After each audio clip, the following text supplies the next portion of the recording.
তো অদ্বৈত আশ্রমে আমাদের জীবনে খুব আনন্দ ছিল। আমরা অনেকজন ব্রহ্মচারী ছিলাম। একসঙ্গে বন্ধুর মতো, ভাইয়ের মতো থাকতাম। মজা ঠাট্টাও হতো। আবার তার সঙ্গে খুব সুন্দর একটা নিজে একসঙ্গে গড়ে উঠছিলাম। অদ্বৈত আশ্রমে একটা ব্যাপার হচ্ছে কেউ কারোর সঙ্গে ব্যাপারে অতটা যুক্ত নয়। যিনি ম্যানেজার থাকেন তিনি হচ্ছেন ওই সেন্ট্রাল, বাকিরা তাকেই সবাই করত। ইন্ডিয়া থেকে যে অর্ডারগুলো বইয়ের অর্ডার আসে তাতে একজন দেখাশোনা করেন, তার আন্ডারে কিছু কর্মী আছেন তারা সব করেন। অর্ডার আসছে ম্যানেজার মহাশয় তাকে দিচ্ছেন, ফরেনের আরেকজন করছে, এখানে ম্যানেজার মহাশয় তাকে দিচ্ছেন।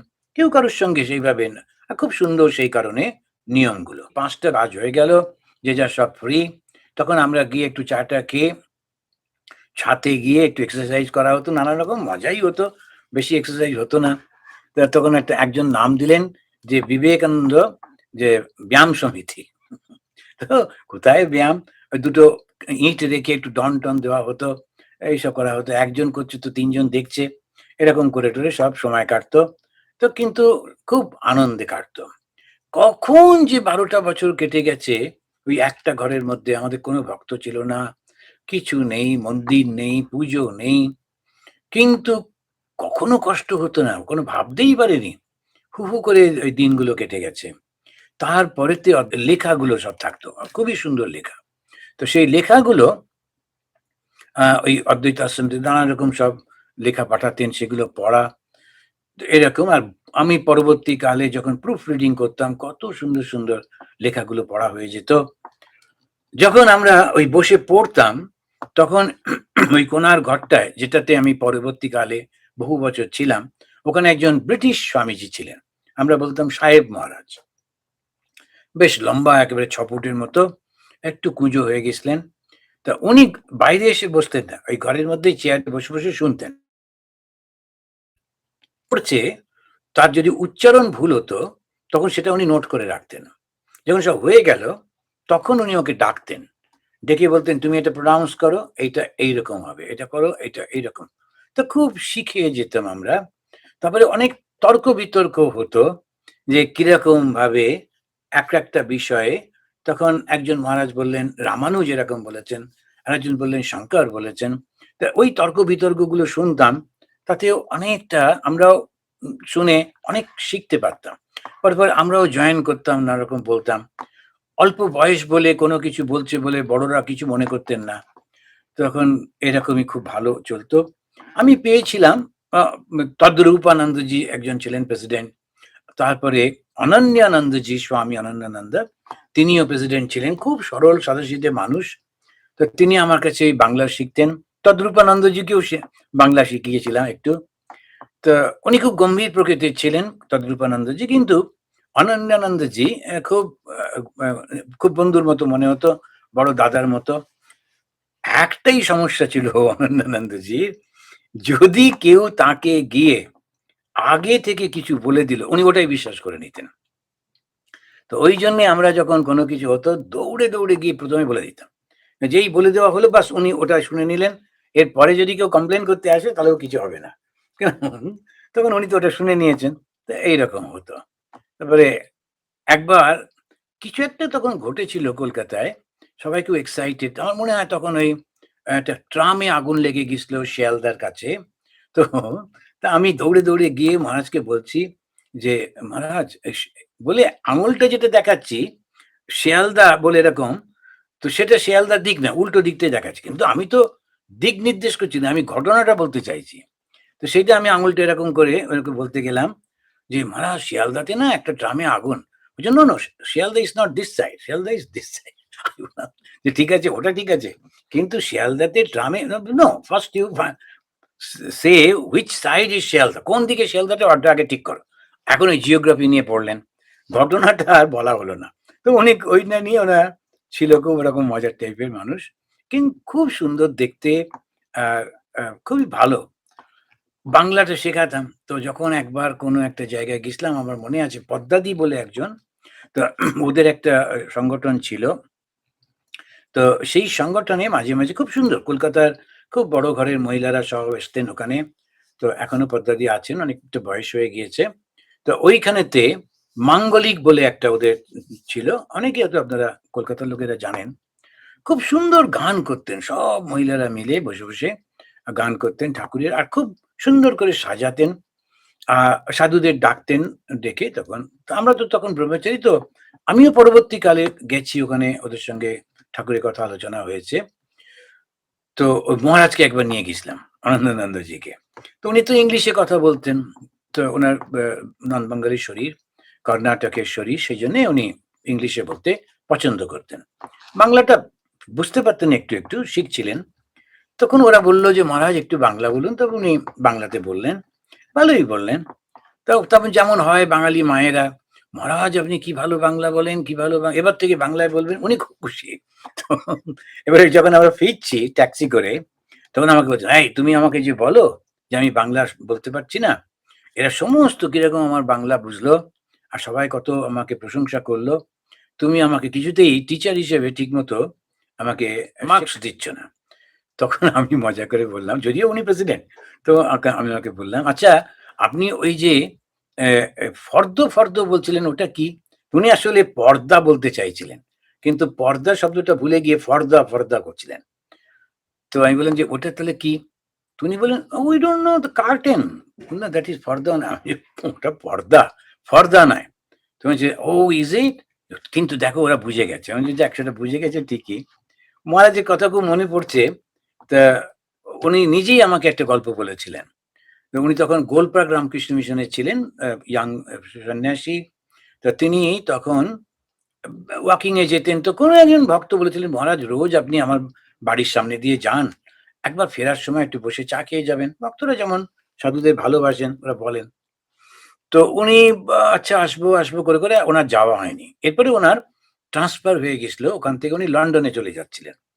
তো আমি ভাবলাম চলে যাবো অনেক দূরে, আর আসা হবে না। লোকটি অনেকবার বলেছে। আচ্ছা একবার যাই। সেদিন that was the last day, সেদিন শেষ দিন। তো উনি ওয়াকিং করতে, করতে ওর বাড়িতে গিয়ে বেল বাজিয়েছেন। তো বাঙালিদের যেমন হয়, তো যেই বেলটা বাজিয়েছেন উনি ভদ্রলোক দরজা খুলেই ওনাকে দেখে, "কি সর্বনাশ! আপনি এসেছেন?" আর মহারাজ তো লিটারাল মিনিং করছেন। আমাদের উৎসাহ হলে সর্বনাশ টর্বনাশ এসব বলা হলো। কিন্তু উনি তো বলছেন, "বাট সর্বনাশ? সর্বনাশ means danger and then but and you invited me so many times, so I came and it became সর্বনাশ to you." তুমি আমাকে এত করে ডেকেছ, হচ্ছে সর্বনাশ হলো? উনি বলছেন, "No, no, no, no, সেটা that is not this সর্বনাশ, it is different সর্বনাশ।" কিন্তু কিছুতেই ওনাকে কনভিন্স করা গেল না। কত বছর আগেকার ঘটনা। তবে ওরা আমাকে বলছেন যে, "দেখো, ওকে না সর্বনাশ বলেছিল।" ভয়ঙ্কর কাণ্ড বলে বলা হচ্ছে। কিন্তু ভয়ঙ্কর মানে নট দ্যাট ডেঞ্জারাস। মানে একটা খুব গভীর কিছু একটা হয়েছে, খুব বড় কিছু একটা হয়েছে। তো এই এক্সপ্রেশন গুলো বাঙালিদের, সেটা ওনার পক্ষে ঠিক বুঝতে অসুবিধা হতো। আরেকটা ঘটনা উনি বলেছিলেন, মায়াবতীতে আমাদের যে গেস্ট হাউসটা ছিল, এখন অনেকটা বড় হয়েছে শুনেছি। তো আমরা যখন যেতাম তখন খুবই ছোট্ট, ৫-৬ জন থাকতে পারত। একটা কাঠের দোতলা বাড়ি, এসব মিলিয়ে টিলিয়ে। তো ওইখানেতে সেইজন্যে উনি খুব স্ট্রিক্ট ছিলেন যে যারা লিখবে তাদেরকেই দেওয়া হবে। তো বোম্বে থেকে বোধহয় একটা ভক্তদের দল আসছিল, ৬ জন ওরা লিখেছে। একজন বাঙালি ভদ্রলোক মাঝবয়সী, তো উনি মহারাজদের চেনেন তো, ধরে পড়বো হয়ে যাবে। ওদের সঙ্গে জোর করে চলে আসছেন। এবারে যখন সবাই প্রণাম করছে, মহারাজ বললেন, "তোমরা ৬ জন এসছো" ইত্যাদি। নাম-টামগুলো দেখে নিচ্ছেন।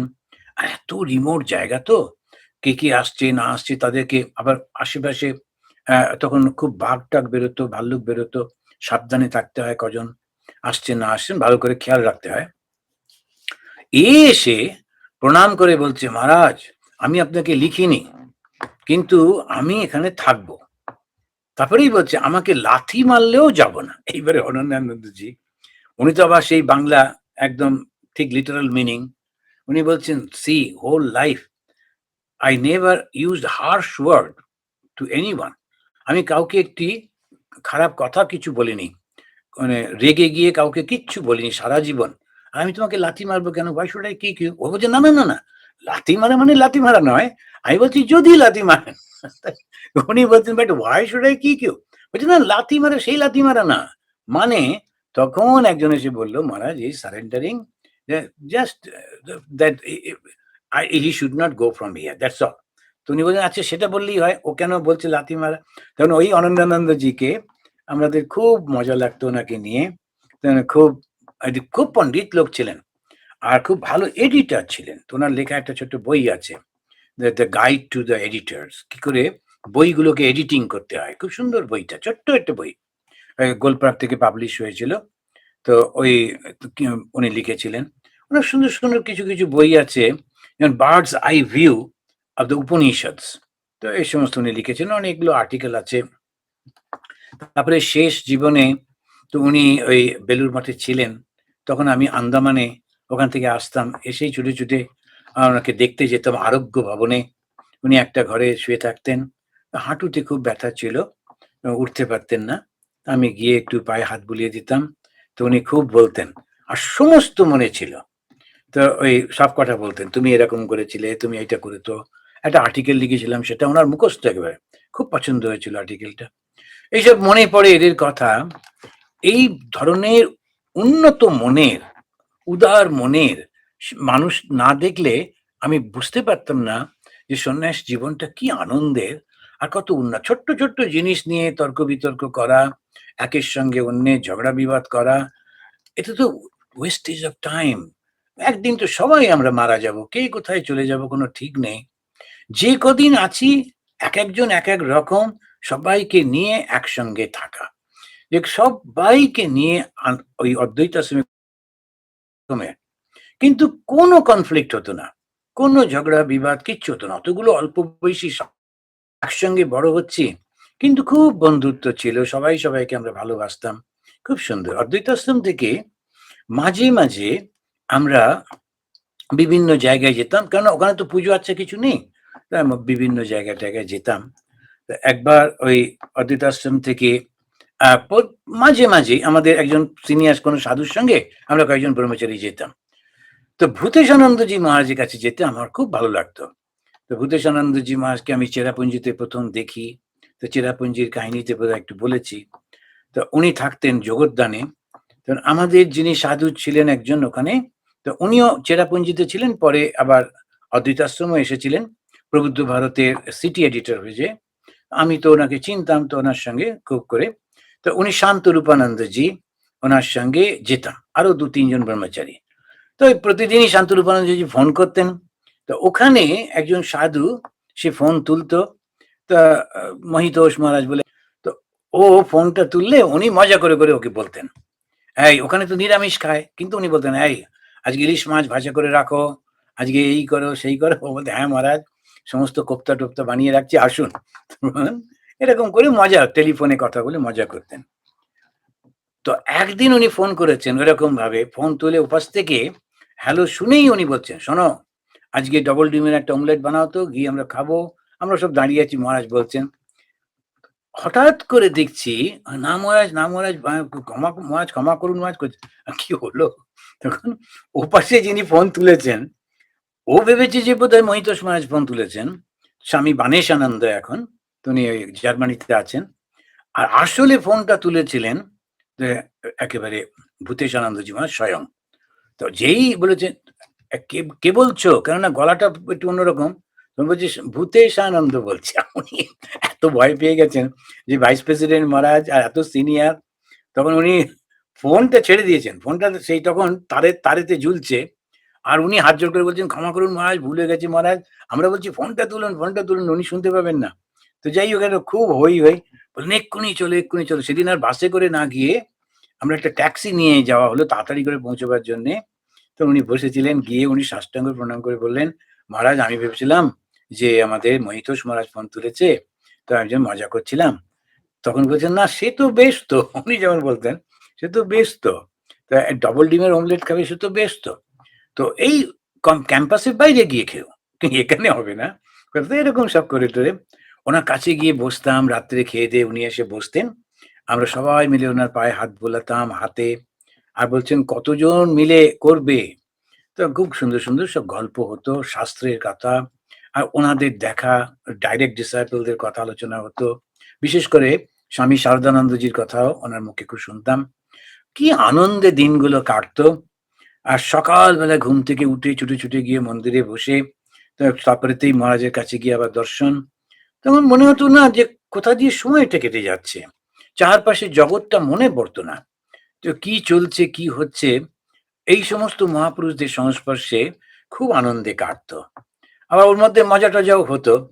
তো একদিন আমরা বসে আছি, হঠাৎ করে ওখানকার যে ডোর কিপার সে এসে বললো একজন ভদ্রমহিলা ঢুকে পড়েছেন জোর করে, এবং বলছেন উনি মহারাজের শিষ্যা, বিদেশে চলে যাচ্ছেন, মহারাজকে দর্শন করে তারপরে এয়ারপোর্টে যাবেন, ওই রাস্তা দিয়ে এয়ারপোর্টে যায়। তখন যিনি ওনার সেবক ছিলেন উনি রেগে গিয়ে বলছেন, আরে এত রাত্রে, রাত্রি বলতে তখন 9:30 হবে, চলে এসছে, এখন কি মহারাজ ঘুমাবেন না নাকি? কিন্তু ভদ্রমহিলা একদম চলে দরজার কাছে চলে আসছেন। আমাদের ঘরে যে মহারাজ যে ঘরটায় থাকতেন তার দরজার কাছে পর্দা রয়েছে, পর্দার বাইরে উনি শুনতে পাচ্ছেন। কিন্তু এবারেতে উনি যেমন গজ করতে করতে, তো উঠুন মহারাজ, তাহলে আবার একটু জামাটা পরুন বলে, গেঞ্জি ছিল না, গেঞ্জি পরা ছিল, তার উপরে ওই পাঞ্জাবিটা পরাতে গিয়ে পাঞ্জাবির বোতামগুলো না খুলে হাতাটা ঢুকিয়ে দিয়েছেন আর টেনেছেন।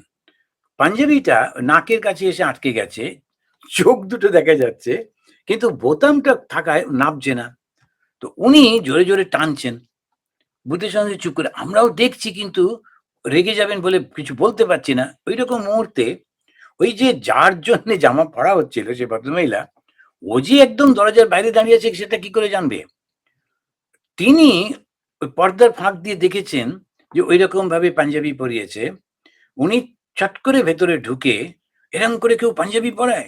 মহারাজের দম বন্ধ হয়ে যাবে, কত কষ্ট হবে। সরুন, সরুন বলে নিজেই বোতামগুলো খুলে, খুলে তারপরে পরিয়ে আবার বোতাম লাগিয়ে দিচ্ছেন। তখন পূজনীয় বুদ্ধিরানন্দজি বলছেন, "তোমার জন্যই তো পরা, আর তুমিই পরিয়ে দিলে।" তো সবাইকে হো, হো করে হাসছে। তো ঘরের মধ্যে এসে উনি পরিয়ে দিলেন। তো এইরকম আরকি। তো সন্ন্যাসীদের তো ওইভাবে থাকতে হয় যাতে মহিলারা কাছে না আসেন রাত্রে। তো কিন্তু মহারাজ তো কত বড় মহাপুরুষ। তো উনি সেরকম হলো, আমরা খুব আনন্দ করলাম সেটা নিয়ে। ওনার এই সেবককে মাঝে, মাঝেই অন্যরা বলতো, একটু বড় যারা, তো তাহলে কি হলো? এরকম করে মজা হতো। তো আমাদের জীবনের এই ঘটনাগুলো খুব মনে হয়। আমরা দল বেঁধে জয়রামবাটি যেতাম, কামারপুকুর যেতাম, কামারপুকুর গিয়ে থাকতাম। এই সমস্ত ঘটতো অদ্বৈত আশ্রমে। আর খুব পড়াশোনা হতো। আরেকটা ঘটনা যেটা, অদ্বৈত আশ্রমে থাকার সময় আমরা বুক ফেয়ার করতাম। বুক ফেয়ারে আমরা যেতাম ওই দিল্লিতে, ব্যাঙ্গালোরে, যেখানে ন্যাশনাল বুক ফেয়ার হতো। তো একবার আমরা ব্যাঙ্গালোরে গেছি। ব্যাঙ্গালোরে গিয়ে ওই বুক ফেয়ারেতে, ওখানেতে ক্যালকাটা বুক ফেয়ারে যারা উদ্যোক্তা, এখন তো ওরা ধরাছোঁয়ার বাইরে, কিন্তু তখন তো অতটা বড় হননি। ওদের মধ্যে একজন যাকে আমি একটু চিনতাম, এখন আর মনে পড়ে না কি যেন নামটা ছিল। তো উনি এসে আমাকে বলছেন, "এই আপনারা দিল্লি যান, বোম্বে যান, কলকাতায় আসেন না কেন?" আমি বলছি, "কলকাতাতে কিভাবে কি করা যায়?" তো উনি ঠিকানাটা দিয়ে বললেন, "এখানে আপনারা এপ্লাই করলেই যতটা বড় জায়গা চাইবেন আমরা দেবো।" তখন আমি বললাম, "বেশ ঠিক আছে।" তখন ওটা হতো ওই ময়দানেতে হতো। তো এরপরে যখন ক্যালকাটা বুক ফেয়ার অ্যানাউন্স হলো, আমি উদ্যোগ নিয়ে বললাম যে, "মহারাজ আমরা এবারে যাবো।" তো তখন যিনি ম্যানেজার ছিলেন আ সত্যকামানন্দজি, তা তিনি আ আ বললেন যে, "তাহলে ঠিক আছে, কিন্তু একটু আলোচনা করে নিতে হবে।" তো আমাদের মহারাজের সঙ্গে করে টরে তখন আবার সেই উম আলোচনা করবার জন্য বেলুড় মঠের কোনো একজন মহারাজ এসেছিলেন। আমার মনে হয় যে গত প্রেসিডেন্ট মহারাজই এসেছিলেন, তাকেই জিজ্ঞেস করা হয়েছিল। উনি বলেছিলেন, তো ঠিক নামটা মনে পড়ছে না কে এসেছিলেন। তা উনি বলেছিলেন, "এই কলকাতা তো এখন, তখন তো কমিউনিস্টদের বিরাট চলছে। রোজ বন্ধ, রোজ সব তো বড়, বড় মিছিল। তো হচ্ছে যে এইখানে কি ঠাকুর স্বামীজির বই বিক্রি হবে? এরা তো সব কমিউনিস্ট।" তখন আমি বললাম, "মহারাজ, আ কলকাতার লোক বিবেকানন্দকে ভুলবে না। বাঙালিরা দুটো নাম কখনো ভুলবে না, খুব ভালোবাসে। তা সে যে ইজিমই করুক না কেন, একটা হচ্ছে স্বামী বিবেকানন্দ আর একটা রবীন্দ্রনাথ। এই দুটো ওরা থাকবেই। সে কংগ্রেস হোক, সিপিএম হোক, যা হোক। এই দুটো নাম সবাই খুব ভালোবাসে। তা একবার আমরা ট্রাই করে দেখি।" তো ১০ ফুট বাই ১০ ফুট ছোট্ট একটা ঘর নেওয়া হয়েছিল। তখন এতটা সুন্দর সাজানো গোছানো ওরা করতও না। খুব ধুলো-টুলো হতো। স্ট্যাচুটা রয়েছে স্বামী বিবেকানন্দের। এই এক্সাক্টলি এইরকম একটা কাট আউট আমি বানিয়েছিলাম কলকাতায়।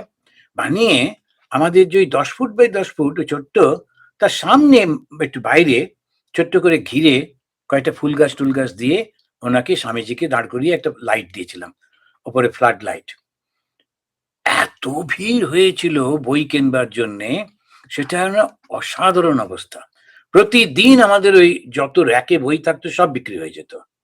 আর আমরা সব ক্লান্ত হয়ে ফিরতাম, কিন্তু খুব আনন্দে ফিরতাম।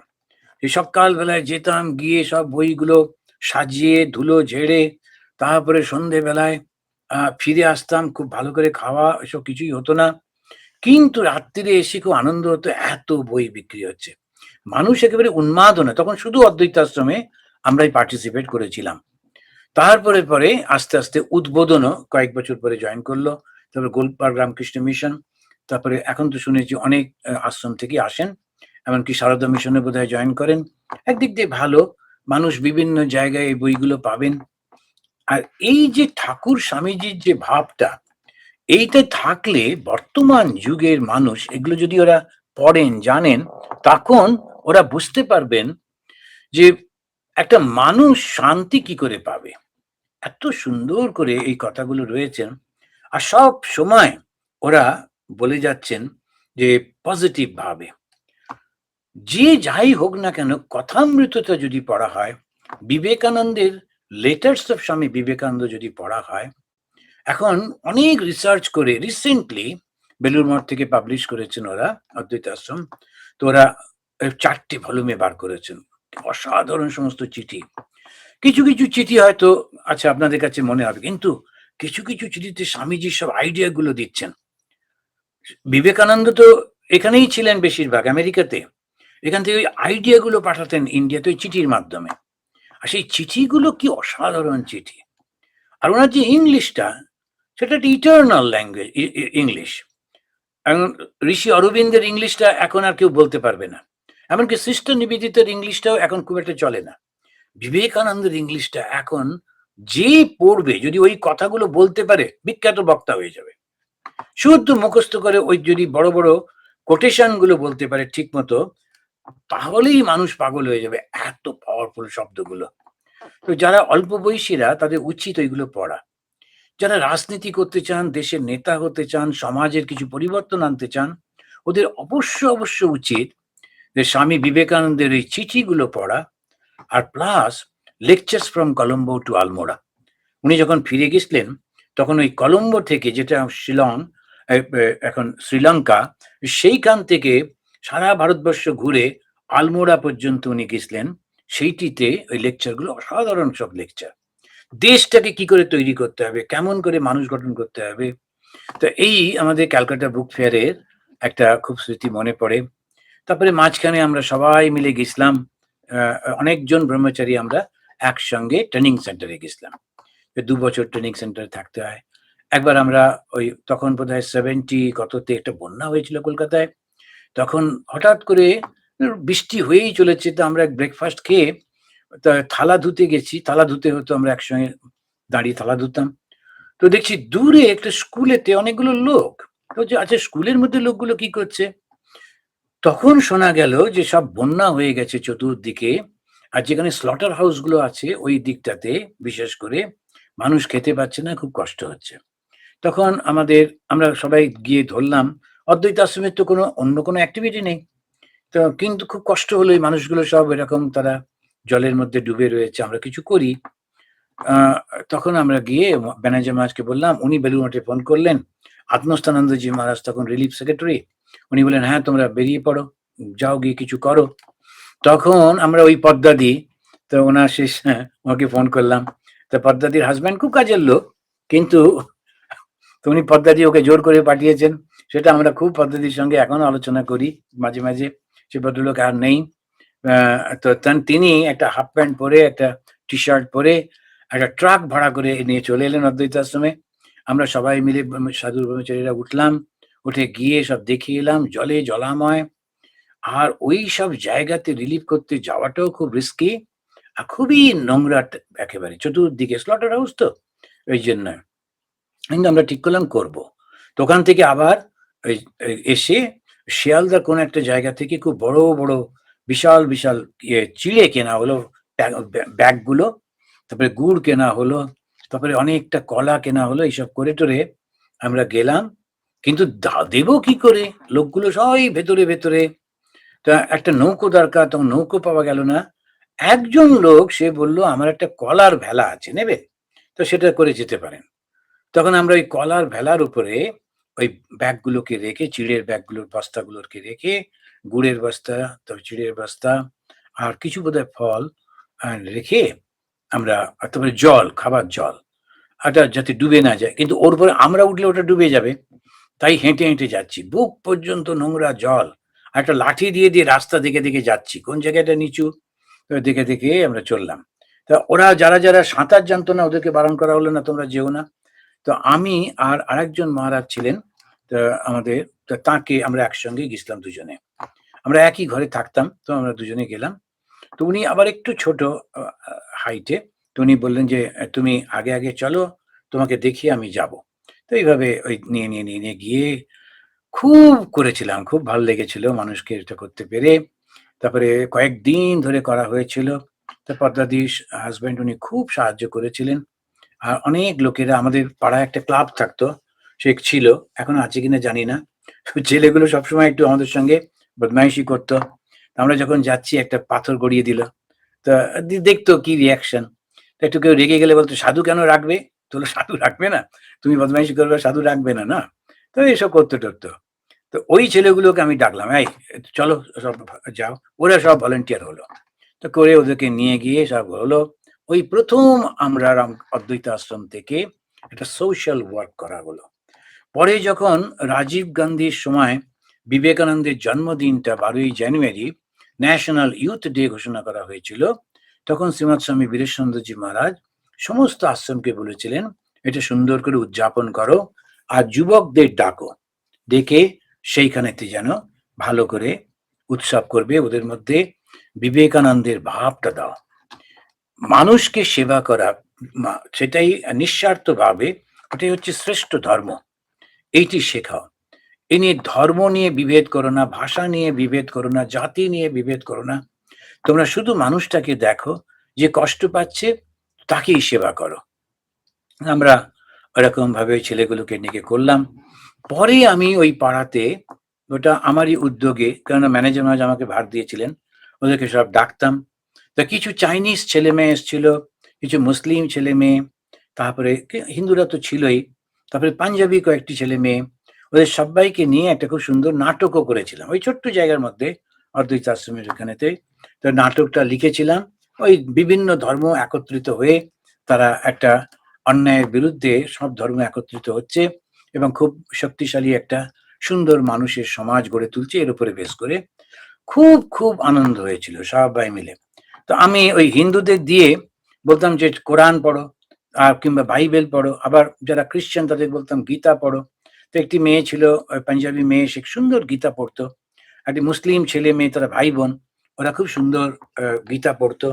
উপনিষদ থেকে চ্যান্টিং করতো। শেখাতাম ওদেরকে। ওই দুটি ছেলে-মেয়ের বাবা আমাকে কি করে কোরআন পড়তে হয় ওটা আবার শিখিয়েছিলেন। ওরা থাকতেন ওই কাছাকাছি, ওই পার্কটার কাছে, পার্ক সার্কাসের কাছে। ওর বাবা কলকাতা হাইকোর্টের উকিল ছিলেন। তো উনি এসে ওটা পড়বার জন্য। তো একবার বেলুড় মঠে যখন ঠাকুরের তিথি পুজোতে আমরা সব ধর্ম থেকে পাঠ করি, তখন উম ওই কোরআন পড়বার লোক পাওয়া যাচ্ছিল না। তখন আত্মস্থানন্দজি আমাকে বললেন, "তুমি পড়বে।" তো আমি ওইটা নিয়ে খুব চর্চা করে একটা বাংলা কোরআন বই, বাংলাদেশের পাবলিকেশন, সেটা পেয়েছিলাম। সেইটা পড়ে তৈরি করেছিলাম। ওই ভদ্রলোক খুব সাহায্য করেছিলেন, কিভাবে উচ্চারণটা করতে হয়। তাহলে আমি ওর মধ্যে খুঁজে, খুঁজে যেটা, যেটা আমাদের একটু উদার মানসিক সুন্দর হবে, সেগুলো সব করে টরে করেছিলাম। আ খুব ভালো হয়েছিল। এইসব কথাগুলো মনে পড়ে। তা তখন এই নানান সমস্ত চিন্তা কর্মের মধ্যে দিয়ে একটা তপস্যা জীবন, তপস্যা বলতে যে শুধু ওই হিমালয়ের মধ্যে গিয়ে বসে বড় দাড়ি-টাড়ি না কেটে শুধু রুটি আর ডাল খেয়ে তা কিন্তু না। তপস্যা যেটা পরবর্তীকালে মায়ের কথাটা শুনে মনে হয়েছে, ঠিকই তো মা বলেছেন। মা বলেছেন, "তপস্যা আর কি বাবা? যেন-তেন ভাবে মনটাকে ভগবানের চরণে রাখা।" আর ঐরকম অল্প বয়স, তখন আমাদের ২৩-২৪ বছর বয়স। আমরা বড় হচ্ছি। কিন্তু মনেই হতো না, কোনো দিকে নজর যেত না। একভাবে আমার মনে হতো না স্বামীজির কাজ করতে হবে। মানুষের মধ্যে আত্মবিশ্বাস ফিরিয়ে আনতে হবে। আমি পারি এটা করতেই হবে। অনেক সময় ওই একা ছাতের উপরে তখন ওই কবিতাটি বনফুলের একটা অসাধারণ কবিতা, সেটা আমার খুব ভালো লাগতো। সেটি আমি একাই উম উচ্চারণ করতাম। বনফুল লিখেছিলেন, "নিষ্পলক নয়নের নিঃশব্দ বাণী নিরন্তর বলে চলেছে, তুই পারবি, তুই পারবি, তোকে পারতেই হবে।" তো স্বামী বিবেকানন্দের যে বেদান্ত, আধুনিক যে বেদান্ত, সেটা হচ্ছে আত্মবিশ্বাস। অহংকার না, আত্মবিশ্বাস। আমি নিজে পারবো, নিশ্চয়ই পারবো। তো এইটা খুব করবার চেষ্টা করতাম। অদ্বৈত আশ্রমে না থাকলে এইটা আমি শিখতে পারতাম না। এই অদ্বৈত আশ্রম ব্রাদারহুড বলা হয়। আর অদ্বৈত আশ্রমেই সমস্ত স্বামী গম্ভীরানন্দজি, শ্রীমৎ স্বামী বীরেশ্বরানন্দজি, এরা সব অদ্বৈত আশ্রমে ছিলেন। তাই একটা খুব সুন্দর এই ভাব। আর স্বামী বিবেকানন্দের স্পেশাল আশীর্বাদ আছে অদ্বৈত আশ্রমের উপর। তা সেখানে তো পুজো-টুজো হয় না, কিন্তু মনটা যেন একাগ্র থাকে। যেন মানুষের মধ্যে সেই ঈশ্বরত্ব দেখতে পাওয়া যায়, এইটি। এসব হওয়ার পর একদিন তো স্বামী গহনানন্দজি মহারাজ আমাকে বললেন, "এই তোমার ওই বেলুড় মঠে গেছিলাম, দেখা হলো। কতদিন হলো অদ্বৈত আশ্রমে?" তখন ট্রেনিং সেন্টারও হয়ে গিয়েছে। আমি বললাম, "মহারাজ ১২-১৪ বছর তো হচ্ছে, ১২-১৩ বছর।" তো উনি বললেন যে, "বাহ! খুব ভালো হয়েছে। এবারে তোমাকে একটা অন্য জায়গায় পাঠাবো।" তো ১ম এ ভেবেছিলেন শ্রীলঙ্কায় পাঠাবেন। তো আত্মস্থানজি বললেন, "না, এই অল্প বয়স, ওখানে যেতে হবে না।" তারপরে ঠিক করেছিলেন হলিউডে পাঠাবেন, ওই সোহানন্দজির অ্যাসিস্ট্যান্ট করে। উনি তখন বললেন, "না, ওর এইদিকে অনেক কাজ আছে, ও এখানে থাকবে।" তো সেইটা তখন হয়নি। পরবর্তীকালে আমাকে পাঠানো হয়েছিল অ্যাসিস্ট্যান্ট করে, ইয়েতে গেছিলাম পুরুলিয়া। ওখানে একটু ডিস্টার্ব হচ্ছিল, সময় একজন দরকার ছিল কোনো কাজের। তো আমি গেলাম এবং মায়ের কৃপায় সমস্ত কিছু সুন্দরভাবে হয়েছিল। সব সাধুদের সঙ্গে। এর পরের একটু পুরুলিয়া আর আন্দামান নিয়ে কথা বলবো। আজকে খুব ভাল লাগলো। অনেকক্ষণ আলোচনা হলো। ভালো থেকো। জয় ঠাকুর, জয় মা।